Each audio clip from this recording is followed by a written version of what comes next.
현직 대통령에 대한 체포영장 발부 소식이 전해지자 윤 대통령 지지자들이 관저 앞으로 모였습니다. 이렇게 바닥에 드러누워 경찰 버스가 지나가는 걸 막기도 했는데요. 우리 신자유연대 집회 참가자 여러분 진정하십시오. 탄핵 반대. 집회 참가자 여러분 진정하시고. 모인 이유는 이렇다고 합니다. 빨리 모이자! 대통령실로 올라가는 모든 골목 우리가 다 막을 수가 있습니다. 그러니까 수사기관의 진입을 막겠다는 건데요. 현직 대통령으로는 처음으로 체포 대상이 되어버린 윤석열 대통령. 오늘도 이런 논리를 이어갔습니다. 권한 없는 기관에서 청구한 영장이 발부됐다는 것이 놀랍고 영장 청구 과정이나 절차가 정상적이지 않기 때문에 체포영장 자체가 불법 무효라고 말씀을 드렸습니다. 대통령 측은 체포영장이 적법했는지를 법적으로 따져보겠다고 했습니다. 오늘 여인영 전 방첩사령관과 이진우 전 수방사령관이 기소가 됐습니다. 내란 중요 임무 종사자 혐의가 적용이 됐는데 두 사람의 휴대전화 메모가 핵심 증거가 됐거든요. 그 메모가 검찰의 별첨 자료로 저렇게 저희가 그대로 갖고 왔는데 저건 여인영 전 사령관이 12월 1일에 메모한 내용, 자신의 휴대전화에 포렌식 해보니까 저런 내용들이 담겨 있었다는 거예요. 반국가 세력 수사본부라고 돼 있고 어떻게 구성이 되고 어떤 것을 하며 어떻게 조편석을 하고 누가 작전 개시를 하고 출국 금지를 하게 되는지, 특히 중간에 보면 수방사 조보는 아마 조사본부가 되겠죠. 문서구 구금시설, 국군 교도소 구금 운용 준비까지도 구체적으로 메모가 다 돼 있습니다. 그러니까 이게 단순하게 내가 이런 지시를 받았다가 아니라 여인영 전 사령관 휴대전화에 구체적으로 메모까지 돼 있었다는 거예요. 그러니까 굉장히 중요한 물증들이 나온 셈입니다. 김희정 의원님, 네. 저 중에서 제일 눈에 띄는 게 어떤 부분이세요? 저는 14명을 체포하라 이런 얘기는 들었습니다만 지금 30명의 위치를 파악하라 예. 이런 실행 계획들이 적혀 있는데 그렇다면은 그 14명에 추가적으로 16명이 더 있었던 것인지도 좀 궁금하고요. 예. 또 구체적인 실행 계획들이 뭐 특전사, 경호대, 뭐 경호팀 다 운용하고 경찰까지 합동 작전으로 해서 합동 체포조를 운용한다라는 아주 구체적인 실행 계획들이 다 메모가 돼 있는 것이거든요. 그리고 지금 저희가 그때 경악했던 것은 관악산 밑에 비온 벙커에 뭐 핵폭탄이 터져도 끄떡없고 핸드폰이 뭐 안 터지는 거는 뭐 물론이고 500명, 1000명까지도 가능하다. 뭐 이런 얘기 들었었는데 그 비온 벙커에 다 가서 그 체포해서 구금하려고 했다라는 얘기를 들었었는데 보니까 국군 교도소 뭐 이런 구금 그 메모도 적혀 있고요. 도대체 뭐 얼마나 많은 사람들을 잡아들여서 구금시키려고 했던 것인가 좀 상상하기 어려울 정도입니다. 그런데다가 동부구치소도 뭐 독방을 만들어라 막 이렇게 했다는 거 아닙니까? 예. 또 거기에는 어떤 사람들을 또 집어넣을 계획이었던가. 도대체 얼마나 많은 사람들을 잡아들여서 이 반국가 세력이라고 딱지를 붙여서 처단까지 하려고 했던 것인가. 정말 다시 봐도 소름 끼치는 그런 메모가 아닐 수 없는데요.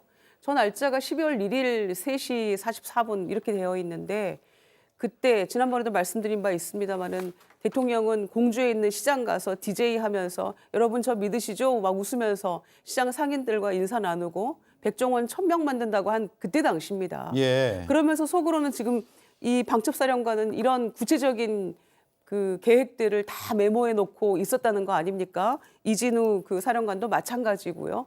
그러니까 더 소름 끼치고 공포가 밀려오는 겁니다. 그런 겉으로는 그런 표정을 지으면서 속으로는 내일 모레면 너네 다 끝나 이런 생각들을 하면서 대통령이 서민들, 우리 시민들을 만나서 웃으면서 그렇게 했다는 것들이 도저히 더 용서가 안 되는 대목이고요. 이 메모를 보니까 정말 구체적으로 뭔가 계획을 세웠었구나 하는 것들은 다시 한번 느끼게 됩니다. 네, 저게 12월 1일 오후 3시 44분쯤에 작성된 것으로 나타나고 있고요. 12월 3일자 메모도 있습니다. 한번 보여주시죠. 네, 여기에는 뭐 다양한 내용들이 여기도 들어가 있어요. 제가 눈에 띄는 건 1처장 부정선거 여론조작 아래쪽에 저희가 녹색으로 표시했습니다. 부정선거 여론조작 수사본부로 편성한다라고 해서 저건 작성된 시간이 오전 11시 25분 20초로 생성이 됐습니다. 12월 3일 밤 10시 30분 가까이가 돼서 계엄령이 선포됐잖아요. 그러니까 오전에는 저런 메모들이 구체적으로 작성이 됐습니다. 물론 그날 처음 작성된 것은 아닌 것으로 판단됩니다. 왜냐하면 그 전에 여러 준비 정황들이 나타나고 있기 때문에.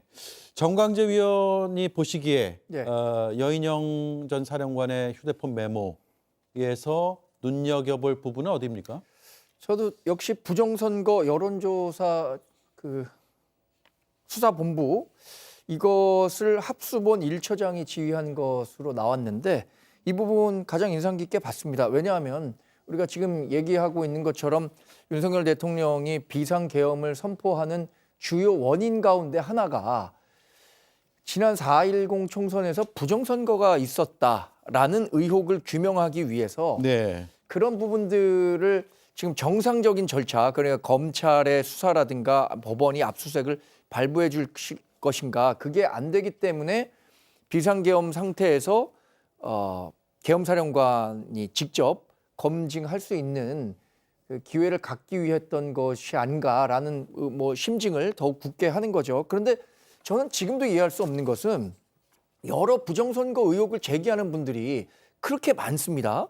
유튜브에서 이런저런 이럴 근거를 드는데 그걸 갖고 정상적인 수사 절차를 밟았어야지. 아무리 생각해도 그게 검찰도 우리가 집권하고 있는 상태에서 심정적으로든 뭐 어떤 식으로든 우리가 제기하는 문제에 대해서 더 적극적으로 들여다볼 텐데 그러지 못하는 부분에 대해서 이렇게 물리적으로 계엄을 통해서 하려고 했다는 것은 지금 생각해도 그게 최선의 방법이었나, 정말 생각할 수 있는 최악의 방법이었던 것 아닌가라는 어떤 그 자괴감 이런 예. 것들을 금할 수가 없습니다. 예.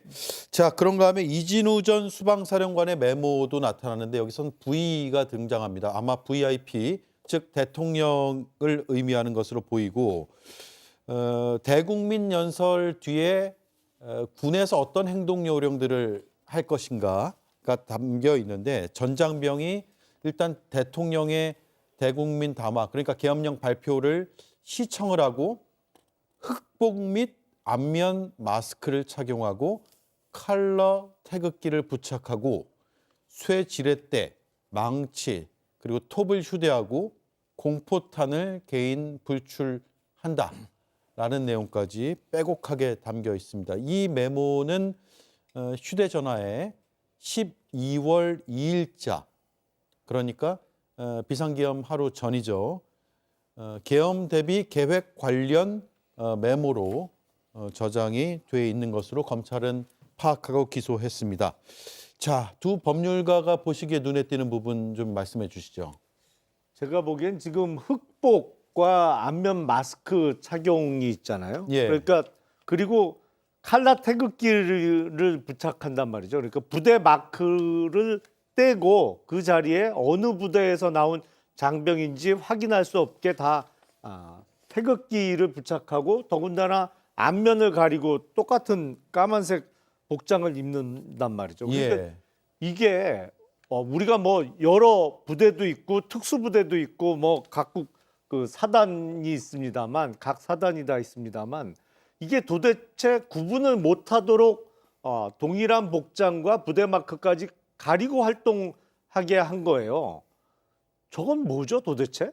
그러니까 정말로 적법하고 합당한 활동을 한다고 하면 우리가 어떤 군사훈련을 한다고 해서 부대 마크를 가리지 않잖아요. 예, 얼굴을 가리지도 않죠. 예. 그러니까 보통은 어떤 범죄 행위나 아니면 아주 불법적인 테러 행위를 할 때 신원 확인이 안 되도록 한단 말이죠. 근데 지금 장병들에게 저렇게 구분이 안 되도록 그 복장부터 규정을 하고 했다는 것은 처음부터 이게 불법적인 행위를 하려는 의도가 있다고 볼 수밖에 없는 거예요. 그리고 저 명색이 국군 통수권자가 저런 거를 해서는 절대 안 되는 거죠. 예. 예, 제가 보기에 저는 이제 저도 이제 그 말씀하신 부분도 보였고, 그 다음에 지금 보면은 전장병 그 계엄 담화문에 대해서 TV 시청하게 하고, 그 다음에 개인 휴대폰 수거하고, 인터넷망 차단하고, 이제 이런 것들이 있더라고요. 이런 일련의 조치가 보면은 이제 이 장병들에게 올바른 판단을 못하게 예.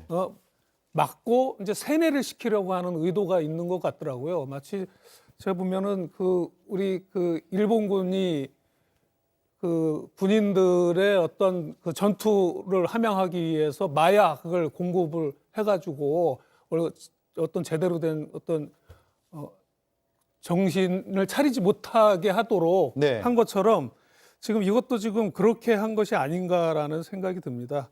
특히 이 아까 그 여인영 방첩사령관은 반국가 세력이라고 표현을 했더라고요. 야당 정치인들을 반국가 세력이라고 지칭을 했고, 지금 이진우 사령관은 여기에 그 칼라 태극기를 부착을 시킨 게 이제 두 가지가 오버랩이 되면서 마치 이제 어떤 야당의 세력을 지금 극우 세력이라 칭하는 태극기 부대가 또 방멸을 하는 것을 좀 상상을 해가지고 저렇게 하는 건가? 예. 라는 생각도 듭니다. 예. 자, 그리고요. 이진우 전 수방사령관은 자신의 휴대전화로 이렇게 검색한 것도 포렌식에서 다 나왔는데, 문을 열거나 부수는데 사용하는 도구라는 것을 검색을 하거나 국회 해산이 가능한가요? 등을 검색하고 대통령 국회 해산권 있나요? 또 검색을 했다고 합니다. 그리고 수방사 병력의 실행 행위를 점검하기도 했습니다. 국회 해산이 가능한지 아닌지에 대한 법률적 지식도 없이 저 큰 일에 가담을 한 것으로 보입니다. 문을 열거나 부수는 데 사용하는 도구, 쇠지렛대 이런 것들을 대한민국 수방사령관이 검색하고 있었다는 것이 포렌식에서 드러났습니다. 여기에 대해서 질문을 따로 드리지는 않겠습니다. 바로 내란 수계 영장 발부로 갈 텐데, 그 전에요. 하나 더. 아까 김유정 의원께서 짚어주시긴 했는데, 오늘 공소 사실을 보면 피고인 여인형에 대해서 수방사 B1 벙커 구금 시설로 대상자 명단 등을 전하면서 신속하게 체포하라고 방첩 수사단장에게 지시를 내렸다라는 내용도 수사 기록에 담겼습니다. 한번 보시죠. 예, 김용남 의원님. 이번 비상계엄 선포와 관련해서 수방사 B1 벙커가 계속 언급이 되는데요.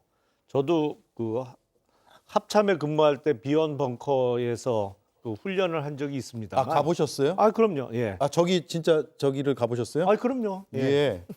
그런데 저 B1 벙커는요, 전쟁이 났을 때 정말로 최고의 지휘소로 쓰려고 만든 곳입니다.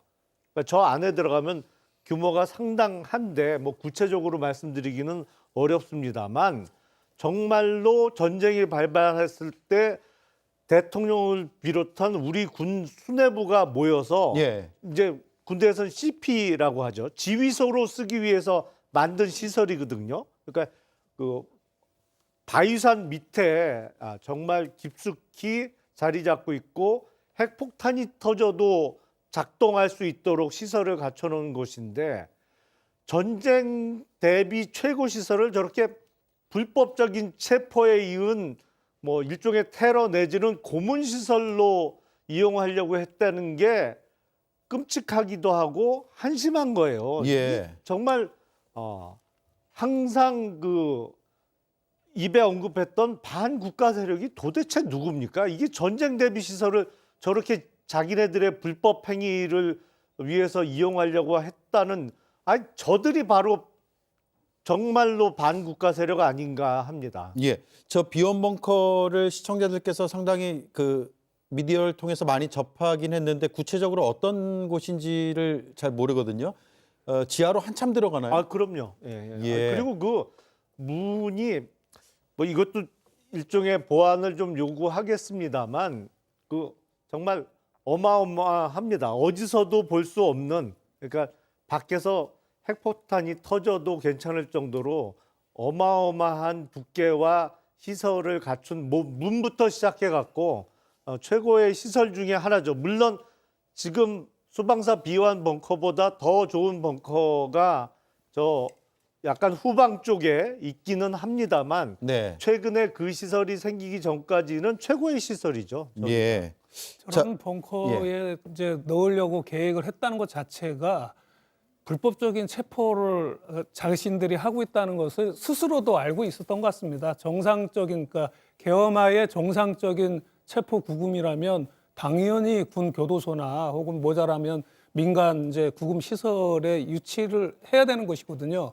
근데 그것을 다 제쳐두고 이 벙커 시설에 체포해서 구금을 하겠다고 하는 것은 자신들이 하여튼 불법적인 체포를 해서 구금을 한다라는 것을 인지하고 있었던. 네, 비원 공자입니다. 벙커가 수사 기록으로 공식적으로 저렇게 등장한 것은 처음인데 피고인 여인영이 김용현으로부터 지시받은 체포 대상자 명단 등을 방첩수산단장에게 전하면서 신속하게 체포해서 비원 벙커에 구금하도록 지시했다라는 내용이 담겼고요. 이건 공소 제기 사실입니다. 확정된 재판 사실은 아니라는 점을 말씀을 드리고 검찰에서 수사해서 공소를 제기한 그 내용이라는 점을 말씀을 드리겠습니다. 저도 이 부분에 대해서는 뭐 쓴소리를 안 할 수가 없는데요. 예. 지금 2024년 12월을 사는 우리에게 저런 게 현실적으로 가능했을 것이라고 생각한 계엄군 사령부 지도부 이런 분들의 인식 상태가 과거 군부 시대에 머물러 있었던 건 아닌가라는 생각을 할 수밖에 없게 돼요. 예. 그리고 뭐 사실 뭐 노상원 전 뭐 정보사령관이 했었다는 것은 사실관계가 아직 뭐 명확하게 드러나지 않았지만 지금 얘기되고 있는 것은 공식적인 회의든 아니면 공식 라인을 통해서 얘기되고 있는 거잖아요. 그런 측면에서 본다면 사실 이런 내용이 드러날 때마다 좀 참담한 마음을 금할 수가 없습니다. 네. 자, 그리고요. 오늘 사상 초유의 일이 또 벌어졌습니다. 윤석열 대통령이자 내란 수계 혐의자에 대해서 체포영장이 발부가 됐습니다. 역시나 제목에는 내란 수계가 적혀 있고요. 이 체포영장은 통상 유효기간이 있죠. 언제까지 체포하라고 1월 6일로 명시가 돼 있습니다. 사유는 저렇게 나타나고 있고 체포를 한다면 구금할 장소는 서울구치소로 적시가 돼 있습니다. 1월 6일 이전에 체포 가능성이 있어 보이세요? 이걸 뭐 장난으로 체포영장을 신청했던 게 아니기 때문에 뭐 겁주려고만 했겠습니까? 그래? 3번이나 안 나온다고? 뭐 이렇게 한 건 아니잖아요. 네. 법대로 한 거잖아요. 그러니까 저는 반드시 집행해야 된다고 생각을 합니다. 그러나 가장 좋은 방법은 3번까지는 못 나왔지만 법원에 적법한 영장이 발부가 됐으니까 뭐 경호처하고 부딪히는 모습 보이지 말고 본인이 스스로 자진 출석해서 수사를 받는 게 가장 합리적이고 좋은 방법이겠죠. 그런데 지금까지 그 피의자의 태도로 봐서는 그럴 리 만무하기 때문에 이제 약간의 우려가 되는 것인데 경호처도 뭐 적법하게 대응을 하겠다고 했으니까 경호처라는 기관이 대통령의 신변을 보호하고 경호할 책임을 맡은 기관이긴 합니다만은 법 위에 군림하는 뭐 무소불위의 그런 기관은 아니거든요. 예. 더군다나 법원에서 발부한 영장을 근거로 해서 체포하겠다고 했으니까 체포돼서 수사받는 장소로 가는 데까지를 안전하게 그 신변을 보호해주면 되는 겁니다. 그게 경호처의 임무인 것이죠. 그래서 만약에 체포하러 갔는데 영장을 집행하러 갔는데 경호처가 무리한 그런 일은 하지 않기를 저는 정말 바라고요.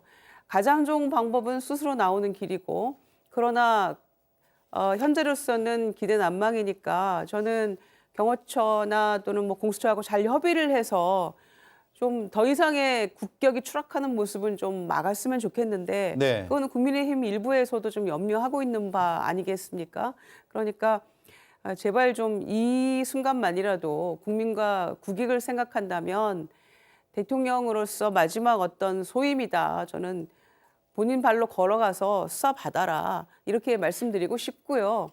본인이 지금 계속 돌려막기 하고 있잖아요. 이쪽에는 탄핵 심판이 먼저다라고 얘기하고 있고 헌재는 적극적으로 협조하지 않으면서 또 이쪽은 등한시하고 있고 계속 지금 돌려막기 하면서 소위 법 기술자의 모습만 유감없이 지금 그 기술만 보여주고 있는 형국인데 예. 그렇게 해서는 안 되겠죠. 그리고 지금 공수처에 보이고 있는 이런 모습이랄지 어떤 비협조적인 모습이 결국에는 저는 탄핵 심판에도 상당한 영향을 미칠 거라고 보기 때문에 현명한 선택을 해주기 바랍니다. 예. 자, 윤 대통령 측의 입장은 불법적인 영장 청구여서 무효다라는 것이거든요.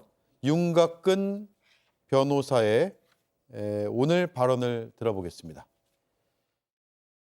권한 없는 기관에서 청구한 영장이 발부됐다는 것이 놀랍고 공수처의 그동안 관할이 중앙지법이었는데 전례 없이 그 서부지방법원에 영장이 청구된 것이 참 유감스럽다. 이런 불법적인 또 영장 청구가 발부된다는 것이 이 법치주의에 맞는지 이런 불법적인 영장 청구는 불법 무효라는 입장입니다. 자, 영장 청구가 불법적이다. 그리고 영장 발부도 따라서 불법적이다라는 주장. 일단 법원 출신이시니까 예, 먼저 말씀하시죠. 저 윤곽근 변호사의 저런 주장은 그 체포 심사를 하는 담당 법관한테도 제출이 된 것이고요. 그것에 관해서 그 검토를 하다 보니까 예. 굉장히 이례적으로 많이 늦어졌는데 다 결론적으로 다 종합해서 영장을 발부한 것입니다. 그래서 법원의 판단이 한번 이루어진 것이고요. 이제 그거에 대해서 정말 불만이 있으면 체포 적부 심사라는 제도가 있습니다. 그 제도를 통해서 다시 한번 법원의 판단을 받아보는 것은 그것은 피의자의 권리이니까 제가 그것까지는 뭐라고 하지는 않겠습니다. 예. 일단 그 이번 체포영장은 법원에서 여타 체포영장보다 심리를 조금 오래 했습니다. 30시간 이상 했죠. 그렇죠. 하루 반 만에 나온 체포영장이거든요. 그러니까 예. 아무래도 현직 대통령에 대한 체포영장이다 보니까 평소에 다른 체포영장보다는 검토할 사항을 다 검토를 하고 내린 결론인 것이죠. 그리고 마지막 부분 특히 통상 공수처에서 청구하는 영장은 서울중앙지방법원에다 접수했는데 왜 이번엔 서울 서부지방법원이냐? 그건 말도 안 되는 얘기예요. 왜냐하면 체포 대상의 주거지가 서울 서부지법 관할이기 때문에 거기다가 청구한 겁니다. 네. 그러니까 정말 엉뚱한 얘기를 한 거예요. 윤곽근 변호사가. 근데 그 이미 법률가이고 검사까지 했기 때문에 알고 있는 거 아니에요? 그런 사실들을? 근데 그게 공수처는 우리나라에 딱 한 개밖에 없잖아요. 예. 그러니까 공수처를 어떤 지역별로 관할권을 나눠 갖고 있는 다른 검찰청이나 뭐 경찰서하고 좀 헷갈린 거 아닌가 싶어요. 그러니까 네. 그 서부지법에서 발부한 체포영장이 하등의 문제될 바가 없고요. 서부지법에 접수하고 청구하는 게 저는 맞다고 봅니다.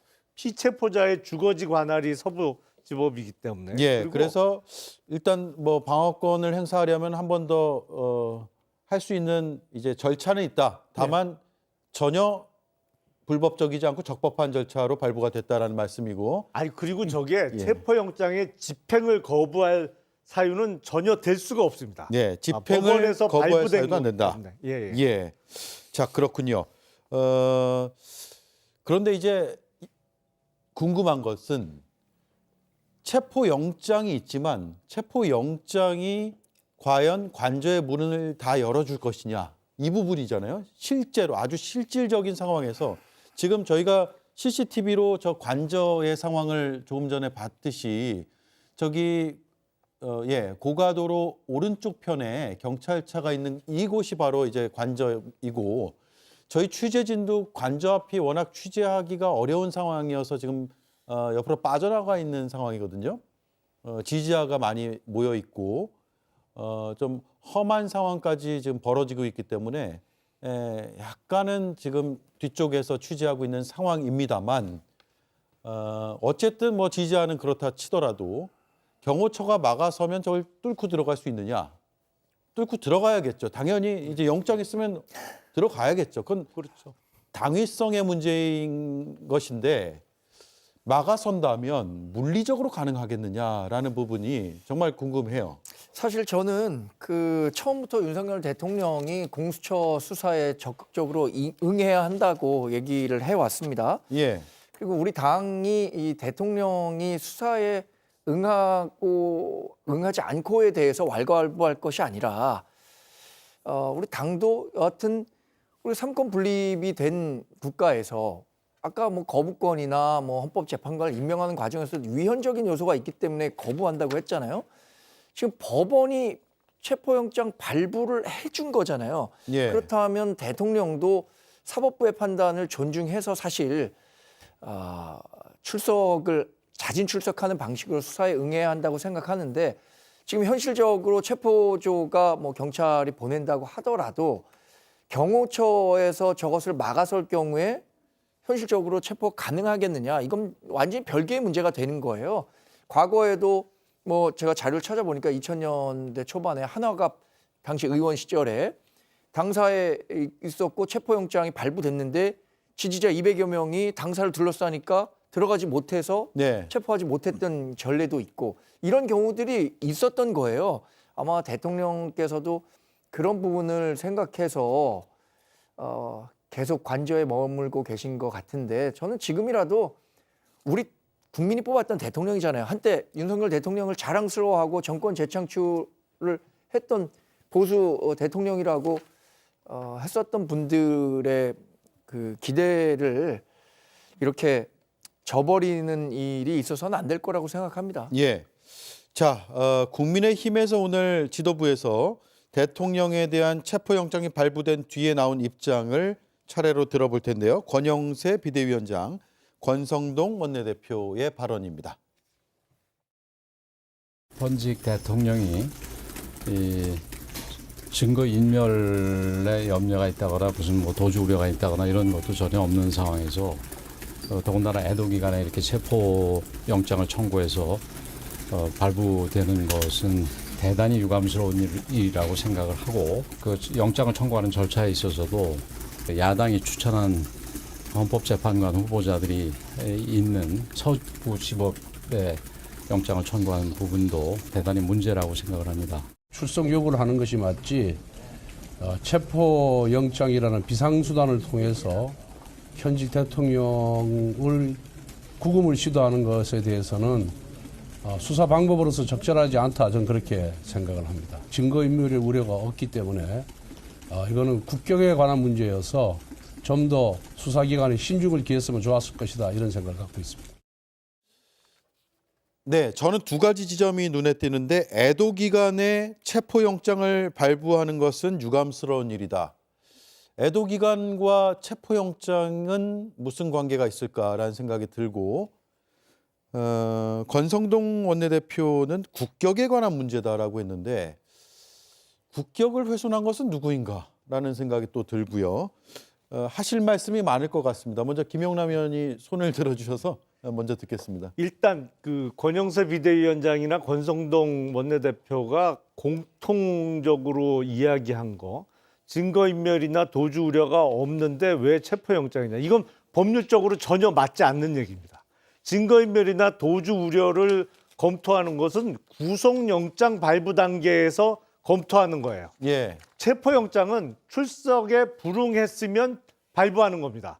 그러니까 체포영장을 발부할 때는 이 사람이 도주 우려나 증거인멸에 염려가 있는지는 고려 대상이 아니에요. 그러니까 수사기관의 출석 요구에 불응했으면 체포영장은 발부하는 겁니다. 예. 그러니까 법률적으로 전혀 맞지 않는 엉뚱한 얘기를 한 거예요. 그러니까 일부러 그런 건지 아니면 몰라서 그런 건지는 잘 모르겠습니다만, 그러니까 전혀 이미 3번이나 출석 요구에 불응을 했잖아요. 그러니까 체포영장은 청구하는 게 맞고 법원에서도 그 사실관계만 확인이 되면 그냥 발부하는 겁니다. 예. 그러니까 지금 국민의힘은 완전 무법천지예요. 법률적으로 전혀 맞지도 않는 억지를 계속 부리고 체포영장 발부와 관련해서도 엉뚱한 얘기를 하고 있다라는 말씀을 드릴 수밖에 없습니다. 네. 거기에 더해서요. 설사 이게 구속영장의 경우라 할지라도 지금 뭐 도주 우려는 없을 거예요. 출국 금지가 돼 있으니까. 그러나 증거인멸할 것은 상당 부분 예상이 되지 않습니까? 그리고 그것도 저희가 추정할 수 있다고 보고요. 구속영장을 청구할 단계가 된다면은 신속하게 해야 된다고 봅니다. 일단 체포해서 신병을 확보한다면 그 다음에는 영장 청구 단계로 가는 것은 뭐 불문가지이니까요. 게다가 권영세 비대위원장은 이제 어제자로 정식으로 비대위원장이 된 다음에 계엄에 대해 사과를 했는데 사과 진정성이 있는 겁니까? 사과에 대해서 진정성이 있다면 이 피의자가 제대로 수사받고 본인의 주장대로 문제가 없다면 빨리빨리 이거를 털고 가게 하는 게 맞는 거 아니겠어요? 그런데 지금 이 체포영장을 서부지법에 영장 청구하는 것 자체까지도 야당이 추천한 헌법재판관 후보자들이 있는 서부지법 이런 식의 음모론을 펼칩니다. 이게 지금 계엄에 대해 사과했던 집권 여당의 비대위원장의 온당한 태도입니까? 제가 묻고 싶고요. 더군다나 검사 출신의 법조인 비대위원장 아닙니까? 어떻게 이런 얘기를 이렇게 쉽게 할 수 있습니까? 더군다나 또 권성동 원내대표 같은 경우에는요. 지금 추락하는 뭐 이 국격에 관한 문제이기 때문에 이렇게 해서는 안 된다라고 얘기하는데 국민들과 지금 이 수사 공조본에서는요. 이 떨어진 국격을 하나씩 주워 담기 위해서 이 수사를 빨리 진행해야 된다라고 얘기를 하고 있는 겁니다. 일반인 같았으면 이렇게 3번 수사에 불응하고 하면은 벌써 어제 바로 잡혀갔을 거예요.